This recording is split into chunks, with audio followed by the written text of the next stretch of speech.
Halo Jemaat GKMI Anugerah, udah November aja nih. Doa kami semua, kita mau semua sehat selalu ya. Tak terasa udah hari Minggu lagi, sudah saatnya kita beribadah dan bersekutu bersama kembali. Dalam ibadah online ini, kami dari Anugerah Worship Ministry ingin mengajak kita semua untuk memuji muliakan nama Tuhan. Dan di bulan November ini, tema di ibadah-ibadah kita akan belajar untuk mempraktekkan iman dalam berbagai aspek kehidupan secara nyata. Oleh karena itu, yuk mari kita siapkan diri kita untuk beribadah dan buka hati untuk terus meneladani Yesus dalam kehidupan sehari-hari. Selamat beribadah. Selamat pagi jemaat yang dikasihi Tuhan. Selamat berbakti bersama keluarga. Yesuslah sang imam besar itu yang telah mempersembahkan dirinya sendiri sebagai persembahan yang tak bercacat, sebagai korban penghapus dosa kita. Karena itu, mari kita menghadap Allah dengan hati yang tulus ikhlas dan keyakinan iman yang teguh bahwa darah domba Allah itu telah menyucikan hati nurani kita supaya kita dapat beribadah kepada Allah yang hidup. Ku masuk ruang Maha Kudus. Terima kasih Tuhan karena Kau mengizinkan kami masuk ruang Maha Kudus itu.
Ibu sekalian jemaat, saya undang bagi berdiri. Mari kita memulai ibadah kita pagi hari ini dengan pengakuan bahwa pertolongan kita datang daripada Allah, pencipta langit bumi dan segala isinya, yang kasih setianya tidak pernah meninggalkan perbuatan tangannya. Turunlah atas kita sekalian anugerah dan sejahtera dalam nama Allah Bapa, Putra, dan Roh Kudus. Mulia bagi Bapa. Mulia bagi Bapa, bagi Anak serta Roh Kudus, dari permulaannya, sekarang dan akan jadi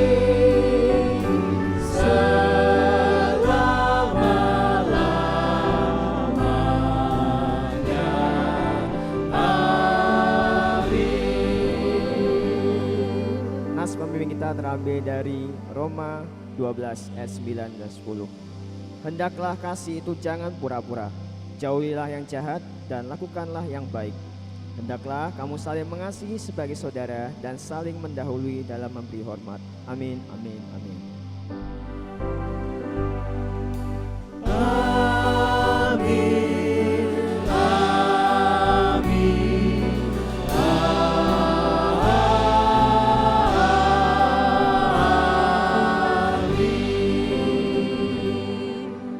Silakan duduk kembali. Berbahagialah tiap rumah tangga bila ada Tuhan di dalamnya. Jemaat yang dikasihi Tuhan, mari kita akan bersama-sama membaca Mazmur 128 ayat 1-6. Kita membaca bergiliran ya. Saya ayat yang ganjil dan saudara di rumah membaca ayat yang genap. Nanti saudara-saudara bisa mengikuti singer untuk membaca ayat yang genap. Mazmur 128 ayat 1-6. Berkat atas rumah tangga. Nyanyian ziarah. Berbahagialah setiap orang yang takut akan Tuhan, yang hidup menurut jalan yang ditunjukkannya. Apabila engkau memakan hasil jerih payah tanganmu, berbahagialah engkau dan baiklah keadaanmu. Istrimu akan menjadi seperti pohon anggur yang subur di dalam rumahmu. Anak-anakmu seperti tunas pohon zaitun sekeliling mejamu. Sesungguhnya demikianlah akan diberkati orang laki-laki yang takut akan Tuhan.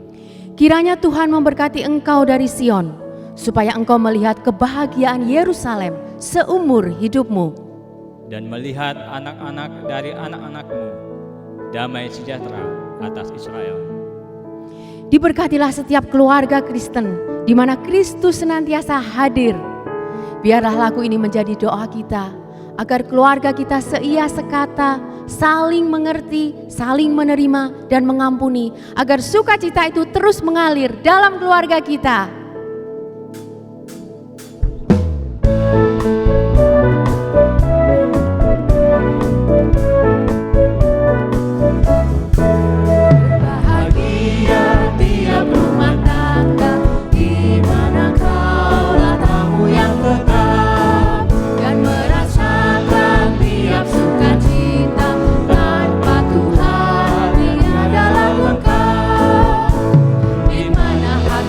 yang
Tidak ada kasih yang lebih besar daripada kasih seorang yang memberikan nyawanya untuk sahabat-sahabatnya. Tuhan Yesus, ajarlah kami mempunyai kasih seperti kasih-Mu yang tak terbatas dan tak bersyarat.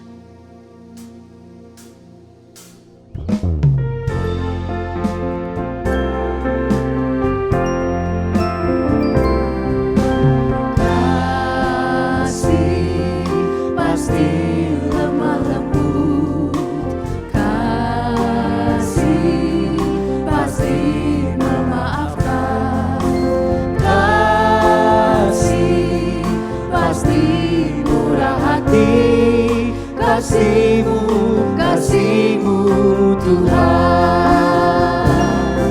Ajarilah kami ini saling mengasihi. Ajarilah kami ini saling mengampuni. Ajarilah kami ini kasih-Mu ya Tuhan. Kasih-Mu kudus tiada batasnya.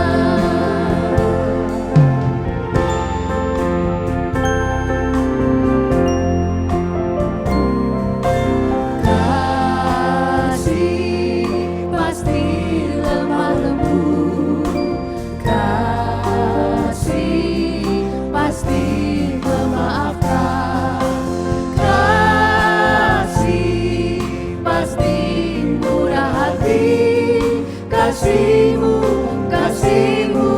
Tuhan. Inilah doa kami Tuhan. Ajarilah kami ini saling mengasihi.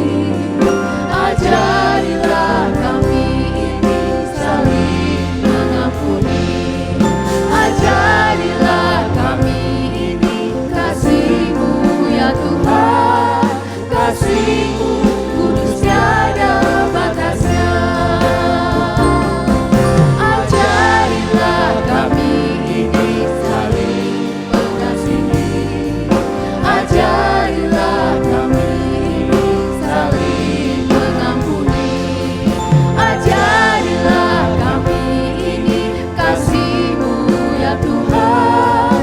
Kasih-Mu kudus tiada batasnya.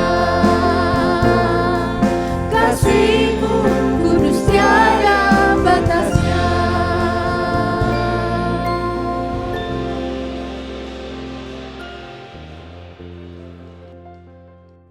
Jemaat yang dikasihi Tuhan, mari bersama-sama kita mempersiapkan hati, mendengarkan firman Tuhan, dan kita berdoa. Bapa, di dalam nama Tuhan Yesus, terima kasih Tuhan untuk pagi hari ini. Tuhan boleh kembali mengumpulkan kami, anak-anak-Mu, melalui ibadah online. Terima kasih Tuhan untuk setiap kerinduan, untuk terus belajar akan firman Tuhan, dibentuk seturut dengan kehendak Tuhan. Terutama Tuhan ketika kami di dalam bulan November ini kami belajar bagaimana kami menghidupi iman, tetapi juga mewujudkan iman itu di dalam perbuatan kami. Tolong setiap kami Tuhan, tolong setiap anak-anak-Mu supaya kami sungguh-sungguh memiliki iman, tetapi juga kami boleh mewujudkan itu di dalam kehidupan kami sehari-hari. Terima kasih, kami bersyukur Engkau menolong setiap kami yang mendengar, juga tolong hamba-Mu ini dalam menyampaikan kebenaran firman Tuhan. Tuhan menolong setiap kami. Di dalam nama Tuhan Yesus kami berdoa. Amin. Selamat pagi Bapak Ibu Saudara sekalian dikasihi Tuhan. Shalom. Kita bersyukur untuk pagi hari ini. Bapak Ibu Saudara sekalian, di bulan November ini kita memiliki tema besar yaitu iman yang mewujud nyata di dalam perbuatan. Setidaknya kita bisa belajar atau mereview beberapa hal Bapak Ibu. Yang pertama adalah bahwa iman yang benar di dalam Kristus bukanlah iman yang pasif, melainkan iman yang aktif. Artinya iman yang tidak hanya berhenti sampai kepada pemahaman teologis di dalam pikiran dan pengetahuan kognitif saja, tetapi diwujudkan secara sadar melalui perbuatan kita. Sebagaimana yang Pak Febri, pendeta Febrian juga mengutip di dalam Yakobus 2 ayat 26 berkata, iman tanpa perbuatan adalah mati. Oleh karena itu tidak mungkin kita berkata kita beriman kepada Allah tetapi kita tidak melakukannya di dalam kehidupan kita. Hal yang selanjutnya kita belajar bahwa perbuatan yang baik yang kita lakukan sebagai ekspresi iman kita bukanlah syarat agar kita memperoleh keselamatan, Bapak Ibu Saudara. Tetapi adalah respon dari kita ketika kita memperoleh keselamatan daripada Tuhan. Efesus pasal 2 ayat 8-10 berkata, oleh karena kasih karunia kamu diselamatkan oleh iman. Itu bukan hasil usahamu tetapi pemberian Allah. Itu bukan hasil pekerjaanmu, jangan ada seorang pun yang memegahkan diri. Sebab kita adalah buatan Allah, diciptakan dalam Kristus Yesus untuk melakukan pekerjaan baik. Dan Ia mau supaya kita hidup di dalamnya. Nah, Bapak Ibu Saudara sekalian, jadi dari pemaparan ini kita tahu bahwa iman kepada Kristus adalah sangat-sangat penting. Tetapi juga jangan lupa bahwa perbuatan juga harus dinyatakan. Contoh sederhana yang kita bisa ambil adalah ketika setiap kita memberi diri untuk dibaptis. Bapak Ibu, ketika kita menyatakan iman kepada Yesus dan kita berkata, ya saya mau dibaptis. Baptisan itu sendiri tidak menyelamatkan Bapak Ibu. Tetapi baptisan adalah respon setiap kita atas keselamatan yang Allah sudah anugerahkan di dalam Kristus.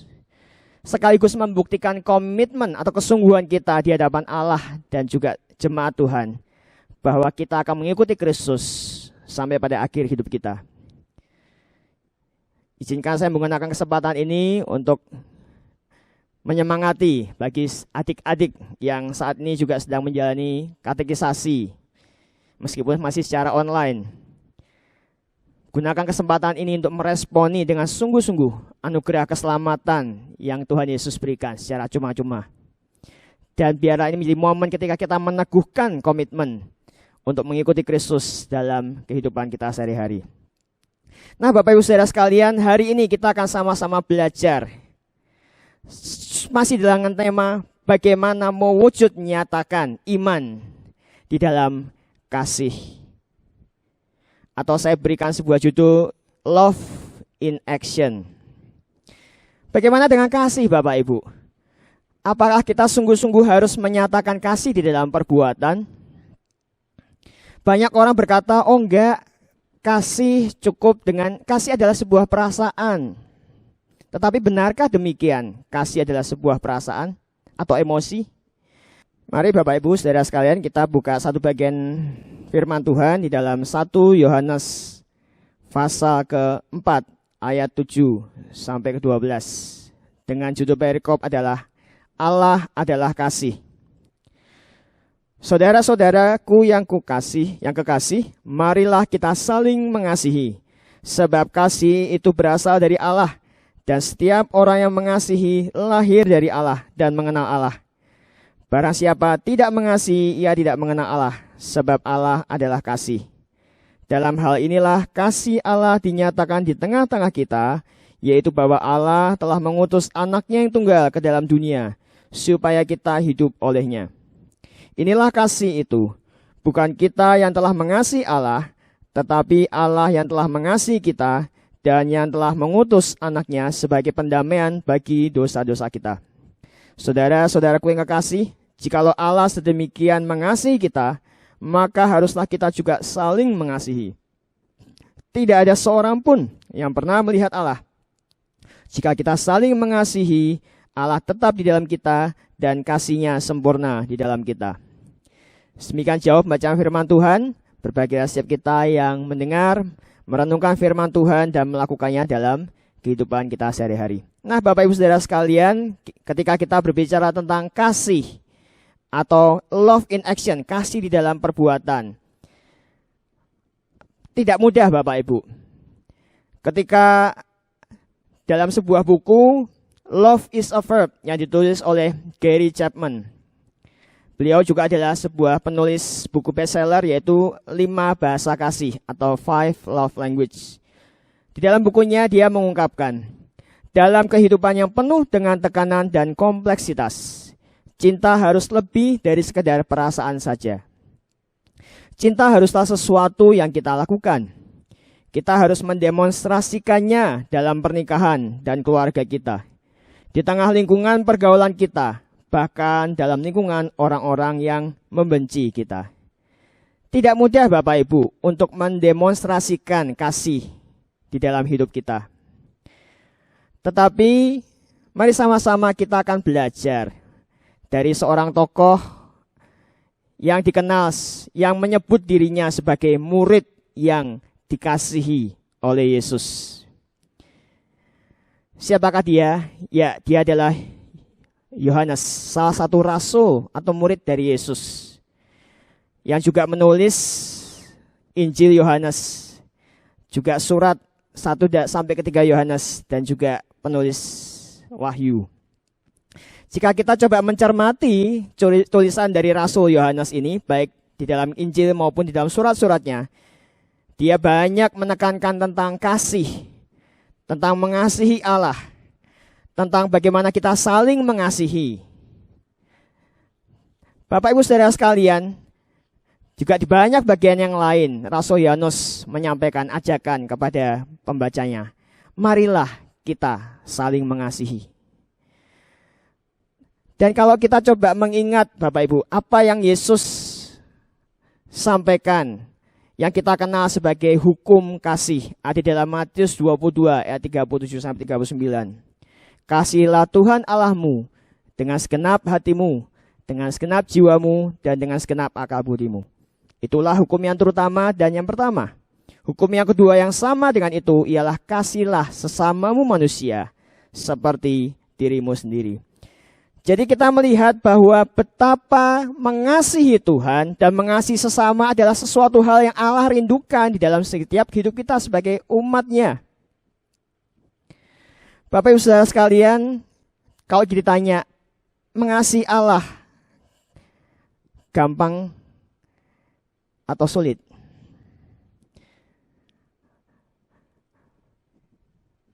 Ada, kalau kita lihat di dalam bahasa Yunani, ada banyak kata yang mendefinisikan tentang kasih, yaitu eros, phileo, storge, dan agape.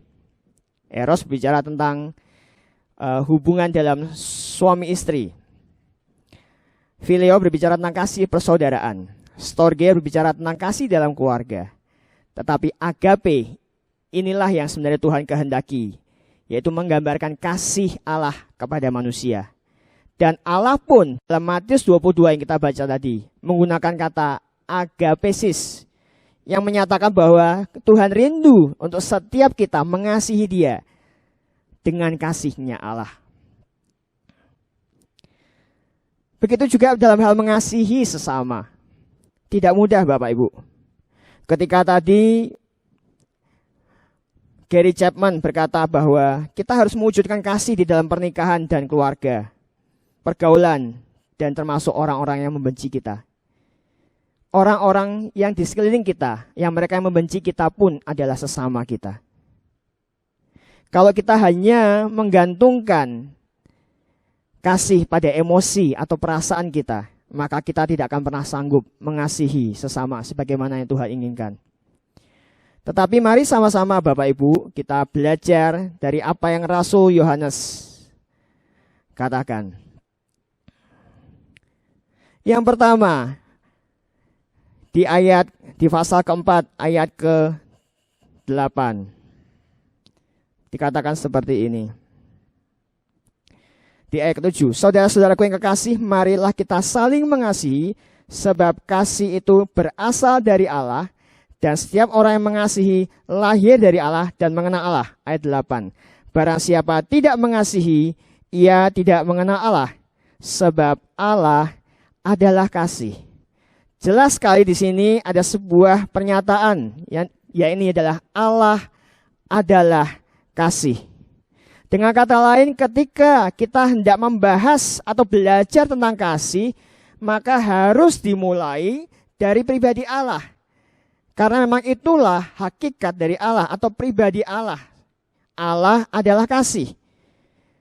Ayat ini tidak berkata bahwa Allah memiliki kasih atau Allah melakukan kasih.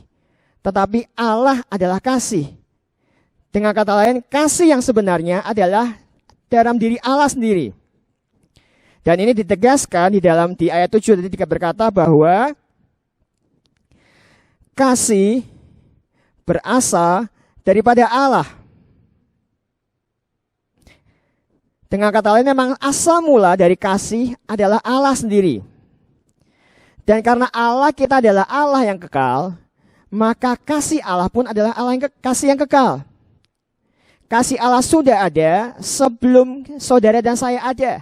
Bahkan sebelum segala sesuatunya ada selain daripada Allah sendiri. Allah Tritunggal pun mewujudkan kasih-Nya dengan saling mengasihi. Sayangnya kalau kita berbicara tentang kasih zaman sekarang Bapak Ibu, saudara sekalian, maka kita akan mendapatkan banyak pengertian.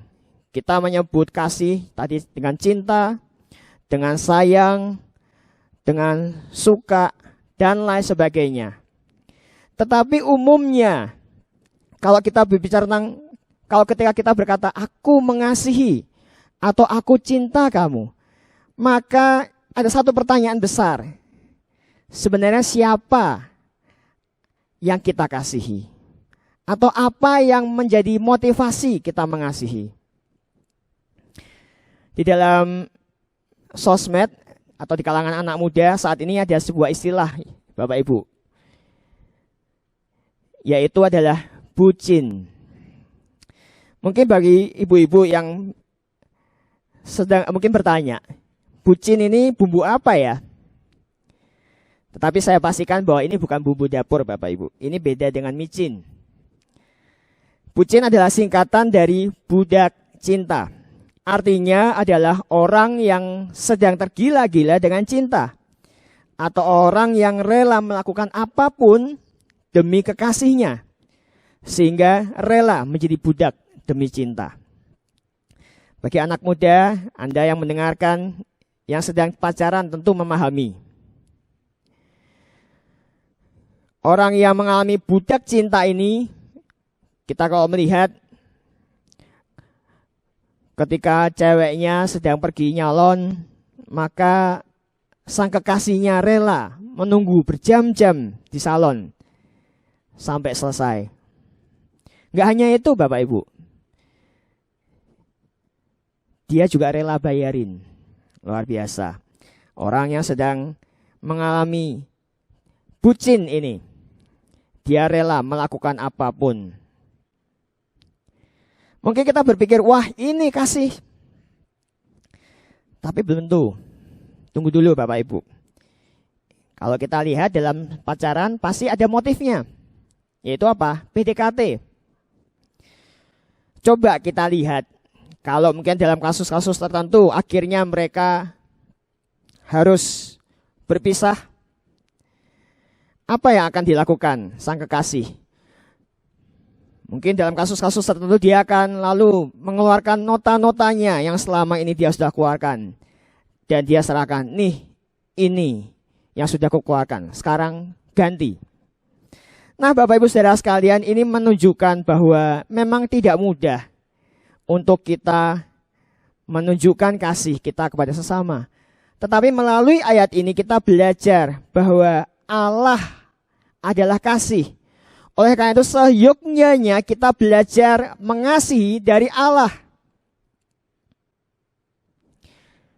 Mari kita belajar untuk terus bergaul dengan Allah, bergaul dengan firman Allah.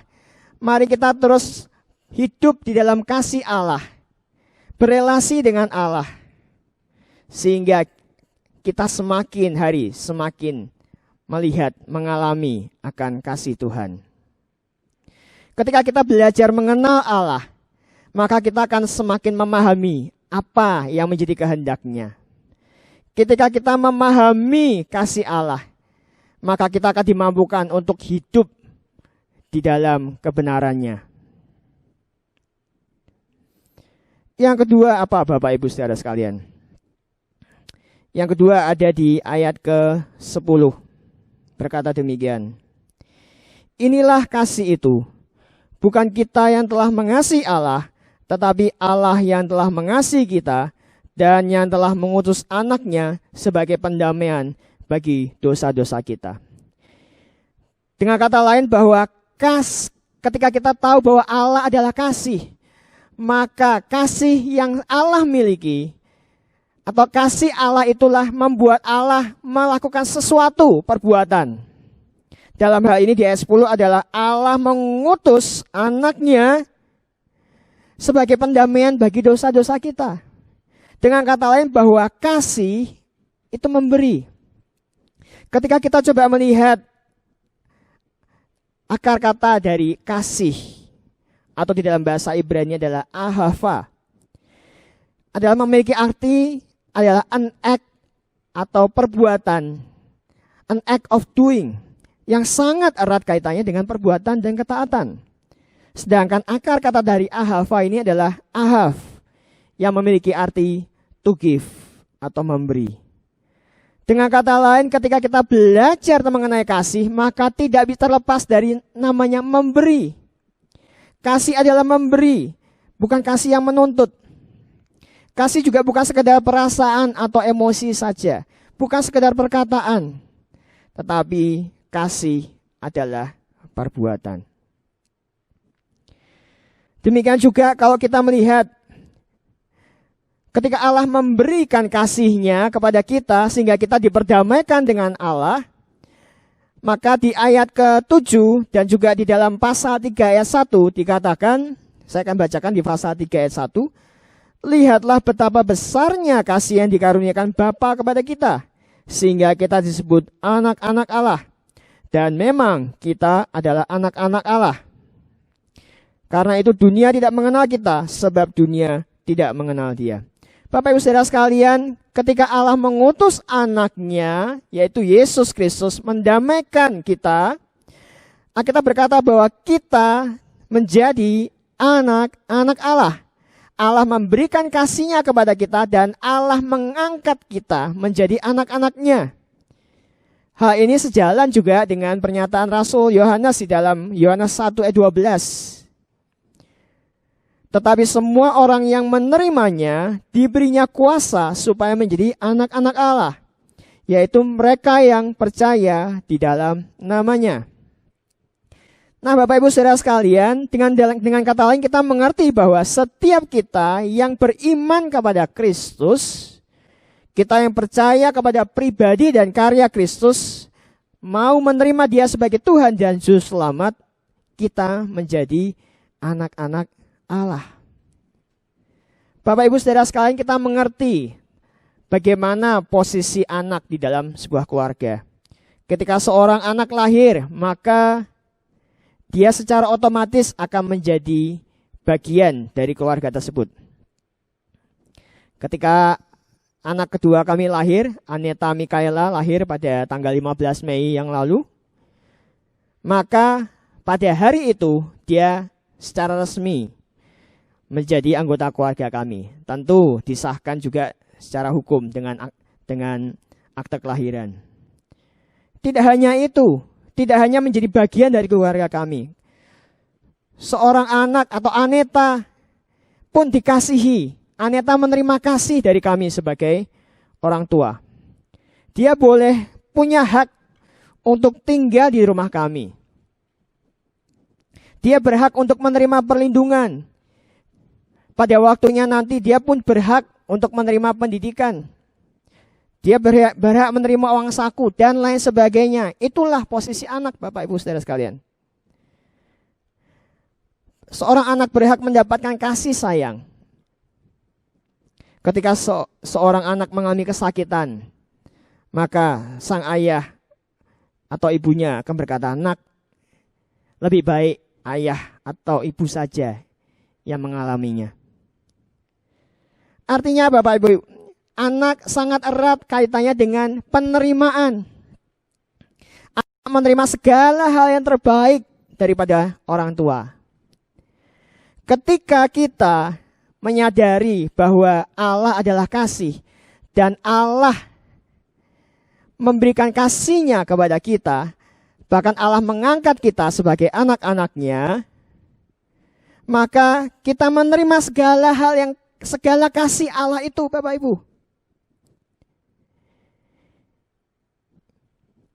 Inilah bagian penting. Bagaimana kita di dalam hidup kita menikmati segala hal sebagai wujud kasih daripada Allah. Allah memberikan rancangan yang terbaik atas hidup kita. Dan lain sebagainya. Bagian kita adalah menerima. Memang tidak bisa dipungkiri Bapak Ibu bahwa seringkali kita mencampur adikkan relasi kita dengan Allah. Kita punya mindset bahwa untuk kita diterima menjadi milik Allah, itu seperti kita mengajukan CV ketika melamar sebuah pekerjaan. Di dalam CV itu terdapat semua data diri kita. Apa yang bisa kita, termasuk apa expertise atau kemampuan kita yang bisa kita sumbangkan untuk perusahaan tersebut. Tetapi ini jelas hal yang berbeda. Ketika Allah menyatakan kasih-Nya kepada kita, bukan karena apa yang bisa kita lakukan, tetapi memang itulah Allah. Allah adalah kasih. Dan Allah yang kasih itu memberikan kasih-Nya kepada kita. Dan bagian kita adalah mari kita menerima kasih-Nya. Kasih-Nya itu dinyatakan melalui firman-Nya, melalui relasi kita di dalam doa. Kasih-Nya itu dinyatakan juga melalui orang-orang di sekeliling kita, melalui hamba-hamba Tuhan, melalui rekan-rekan kerja. Tuhan bisa memakai banyak orang untuk memberikan kasih kepada setiap kita. Ketika kita hidup mengalami, menikmati kasih Allah inilah, maka kita dimampukan untuk melakukan dengan kasih. Ketika kita menerima, maka kita dimampukan untuk memberi. Kita kesadar bahwa Allah begitu mengasihi kita, maka kita dimampukan untuk juga mengasihi sesama kita. Sebagaimana juga dinyatakan di dalam ayat ke-11. Saudara-saudara yang kasih, jikalau Allah sedemikian mengasihi kita, maka haruslah kita juga saling mengasihi. Bapak Ibu Saudara sekalian, bedanya adalah kasih kita. Ketika kita menyadari bahwa Allah adalah kasih dan Allah mengasihi kita sedemikian rupa, maka fokus kita di dalam mengasihi orang lain, dalam menyatakan perbuatan kita, bukanlah untuk kepentingan kita sendiri. Tetapi setiap perbuatan kita dimotivasi karena kita rindu mengasihi Allah. Ketika kita beribadah online setiap hari Minggu via YouTube, bukan karena kita tidak merasa canggung. Mungkin kita merasa canggung dengan orang tua atau dengan hamba Tuhan. Tetapi memang karena dilandasi oleh karena kita mau mengasihi Tuhan dan kita mau mentaati perintahnya. Ketika kita memberi, maka kita berkata di dalam 2 Korintus 9 ayat 7, berbahagialah yang memberikan menurut kerelaan hatinya, sebab Allah mengasihi orang yang memberi dengan sukacita. Dengan kata lain bahwa pemberian kita bukan berdasarkan berapa nominalnya, tetapi kita berkata Allah mengasihi orang yang memberi dengan sukacita. Sukacita menggambarkan hati yang mengasihi Tuhan. Dan ketika kita mengampuni pun, kita dimampukan untuk mengampuni orang-orang di sekeliling kita.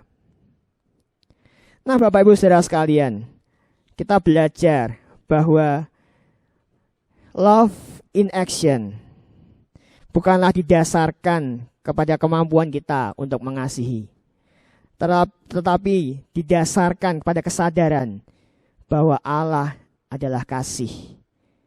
Dan Allah mau memberikan kasih-Nya kepada saudara dan saya. Oleh karena itu mari kita hidup di dalam kasih Allah. Sehingga kasih kita dalam setiap perbuatan kita adalah bukti dari kasih kita kepada Allah. Amin.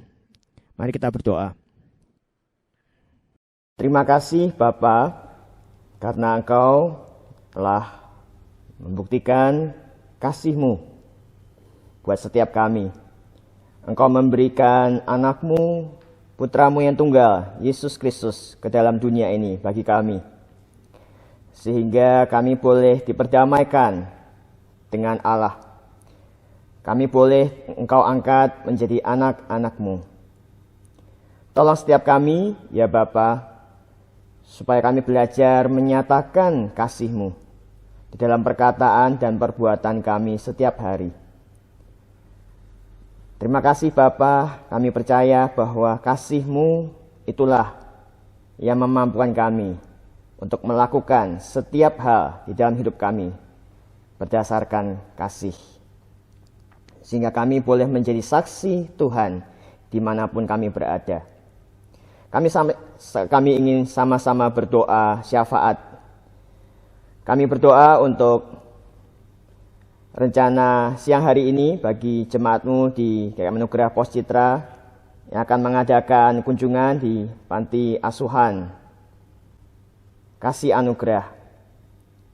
Kami berdoa biarlah Tuhan sendiri menolong niat baik ini supaya sungguh-sungguh boleh dipakai menjadi saluran berkat, sekaligus juga di dalam pengumpulan atau pemberian pakaian panas pakai ini biar boleh menjadi berkat bagi setiap anak-anak atau setiap penghuni dari panti asuhan ini. Berkati Tuhan sungguh-sungguh supaya kehadiran dari jemaat Tuhan sungguh-sungguh menguatkan dan jemaat Tuhan sendiri boleh dikuatkan. Terima kasih Bapa, kami bersyukur. Kami berdoa untuk program GKM Anugerah, program gereja-mu di tempat ini di tahun 2021. Tuhan, di masa-masa pandemi seperti ini tentu tidak mudah. Tetapi kami percaya bahwa hikmat Tuhan yang akan menuntun, khususnya bagi para majelis dan juga untuk hamba Tuhan. Sungguh-sungguh supaya kami boleh dimampukan menyusun program yang tepat untuk pertumbuhan iman jemaat Tuhan di GKM Anugerah. Kami saat ini berdoa juga Tuhan untuk jemaat-Mu, anak-anak Tuhan yang di dalam kondisi kelemahan tubuh. Kami berdoa untuk Dominik, kami berdoa untuk Ibu Depi, berdoa untuk Natasha, berdoa untuk Ibu Luciana, berdoa untuk Ibu Sugianto, juga berdoa untuk setiap anak-anak Tuhan yang lain, satu persatu. Mari Tuhan di dalam kelemahan tubuh mereka boleh mengalami jamahan Tuhan. Tuhan kuatkan dan Tuhan memulihkan. Terima kasih, kami bersyukur karena Engkau adalah Tuhan yang berkuasa untuk menyembuhkan setiap sakit penyakit kami. Terima kasih Bapa, kami bersyukur. Di dalam nama Tuhan Yesus kami berdoa. Amin. Bapa, tolonglah kami agar dalam keseharian kami, dimanapun kami berada, kami menyatakan kasih Tuhan Yesus kepada sesama kami. Kami rindu menjadi surat Kristus yang terbuka dan dapat dibaca sesama kami.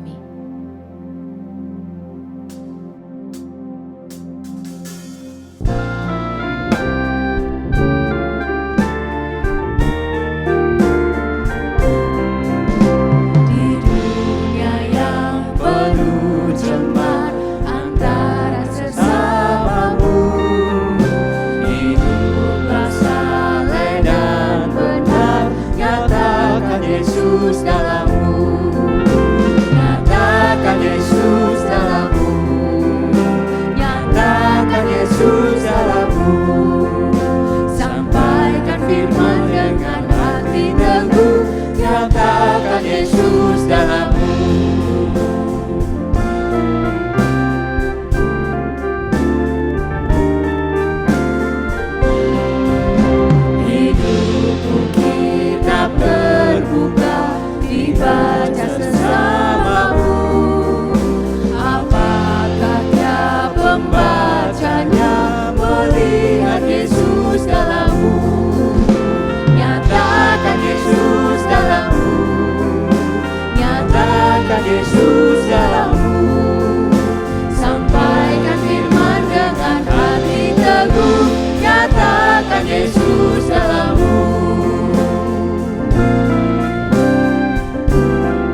aku. Sampaikan firman dengan hati teguh, nyatakan Yesus dalammu. Sampaikan firman dengan hati teguh, nyatakan Yesus dalammu.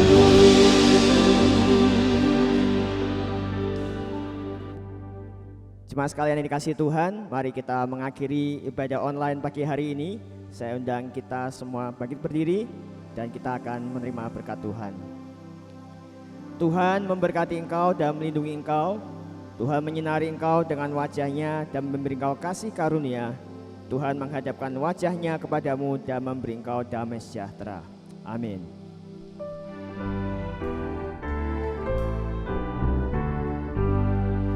Kepada Allah dipuji semua makhluk di bumi, padanya ku beri pujian, Bapa, Anak, dan Roh Suci.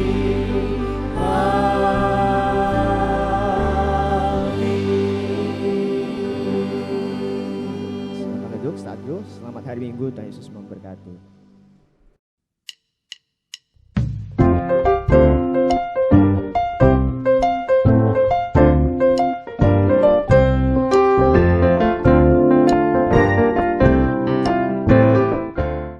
Halo Jemaat GKMI Anugerah, berikut Warta Jemaat Minggu 22 November tahun 2020.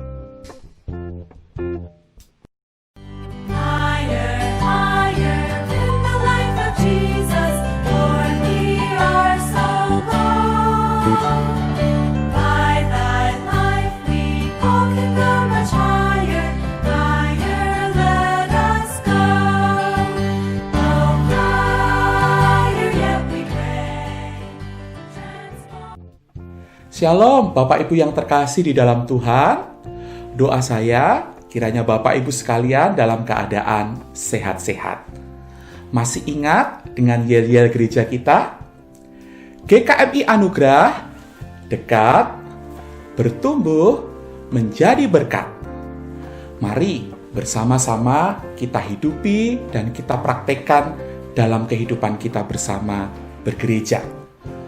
Bapak dan Ibu, saya mau mengumumkan bahwa pada tanggal 29 November 2020, hari Minggu, kita akan ada acara spesial. Apa acara spesialnya? Yang pertama, kita akan bersama-sama mengadakan ibadah secara live streaming via YouTube jam 8 pagi. Link akan dibagikan seperti biasanya kepada Bapak Ibu. Dan saya mengajak kita semua bergabung di dalam ibadah tersebut. Acara yang spesial yang kedua adalah bahwa setelah ibadah, jam 9 pagi, kita akan bersama-sama bersekutu bersama, berfellowship bersama, via Zoom. Link juga akan dibagikan via WA Gereja. Mengajak Bapak Ibu sekalian untuk bersama-sama bergabung di dalam acara setelah ibadah ini. Kita bisa saling bercerita, kita bisa saling menyapa, sekaligus juga kita bersama-sama bisa mengikuti games dengan hadiah saldo GoPay yang menarik. Ditunggu ya kehadiran Bapak Ibu sekalian. Ingat, Minggu 29 November 2020 jam 8 pagi sampai selesai. Sampai jumpa, Tuhan Yesus memberkati. Baca kitab suci, doa tiap hari, doa tiap hari, doa tiap hari. Baca kitab suci, doa tiap hari. Adik-adik jangan lupa untuk ibadah sekolah minggu Anugerah Kids Minggu 22 November 2020 pukul 10 pagi. Aku bisa berdoa. Kita tunggu ya. Untuk Anugerah Teens, jangan lupa ada meeting jam 4 sore 22 November 2020 dengan tema Love in Action. Pokok doa. Yang pertama, berdoa bagi jemaat yang sedang sakit dan dalam proses pemulihan kesehatan. untuk anak Dominic Ephraim, Ibu Debbie, Ibu Luciana, Ibu Natasha Yunita, Ibu Tan Syoktin, kiranya Tuhan Yesus menyembuhkan dan memulihkan. Berdoa bagi keluarga hamba Tuhan dan majelis di gereja kita. Kiranya Tuhan Yesus memampukan mereka menjadi support system bagi pelayanan yang dipercayakan. Berdoa juga bagi anak-anak kita yang sedang mempersiapkan diri dalam mengikuti penilaian akhir sekolah. Dalam beberapa waktu ke depan, kiranya Tuhan Yesus memampukan dan memberikan hikmat untuk dapat mengikutinya. Berdoa bagi pemerintah dalam upaya pemutus rantai penyebaran COVID-19 melalui protokol kesehatan yang ketat, yaitu dengan memakai masker, mencuci tangan, dan mencegah kerumunan, sungguh dapat direspon dan didukung segenap rakyat Indonesia. Dan terakhir, mari kita berdoa bagi acara aksi sosial Pos Citra ke Rumah Pemulihan Kasih Anugerah hari Minggu ini, kiranya menjadi berkat dan kesaksian. Bagi jemaat yang rindu untuk didoakan atas beban dan pergumulannya, tim hamba Tuhan dan majelis jemaat GKM Anugerah siap membantu dalam pelayanan doa dan konseling. Dapat menghubungi kami dalam hotline gereja. Persekutuan doa via Zoom setiap hari Sabtu pukul 9 sampai jam 10 pagi. Mari ajak keluarga untuk bersyafaat dan menikmati hadirat Tuhan bersama. ID dan paspor Zoom akan diinfokan melalui WA broadcast gereja. Tim hamba Tuhan dan majelis jemaat mengucapkan selamat hari Minggu, Tuhan Yesus memberkati.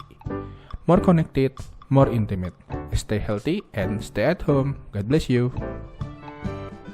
Awe mengucapkan selamat hari Minggu. Tuhan Yesus memberkati.